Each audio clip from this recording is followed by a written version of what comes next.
hi friends welcome to my YouTube channel सांग मैंने आपण गोटे नुआ रेसिपी आनी माछ तरकारी चलतु को प्रोसेस रे माछ तरकारी बना जाए चलतु देखा देखो मु गोटे माछ नहीं जाइए माछ को एमती फिश फिश आकार में काटी नहीं हल्दी गुंड आउ स्वाद अनुसार लुण आरड पाउडर गोलैकी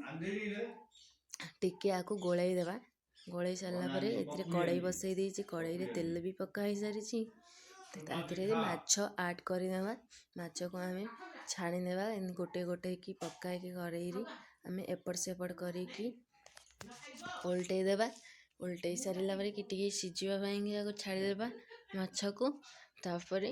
माछ सीझी सारा माछ को एमती भल भाव छाणीदेवा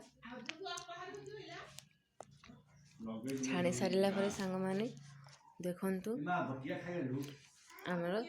थालिया रखीदी आम सब माछ छणा ये टमाटो पियाज मसला गुंड नहीं जाइए कड़ाई तेल पकाई सोरिष ए पियाज पकाई सारी पियाजटा को टिके अल्प हल्का सीधा घाटी दब ए अदा रसुण पेस्ट ऐड करदेव टमाटो भी ऐड करदेव टमाटो ऐड कर सारापर ए स्वाद अनुसार लुण भी पकाई सार लुण पकाई सारापर एपट सेपट करके मसला सीझापी घाटी घाटी सारापर ए मरीच गुंड हल्दी गुंड ऐड करनब कर सारापर ए सांग मैंने गरम मसला ऐड कर सारापर यह मसलाटा को टिके अल्प एमती घाटी दब घोड़ुणी घोड़ाई दब मसलाटा सीझापी कि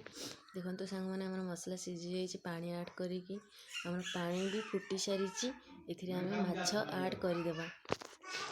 देखो सांग मैंने आम माछ ऐड कर देचु आम माछ ऐड कर सारापर आमर हो जाइए माछ तरकारी रेडी आपण मानक जदि वीडियो भल लगी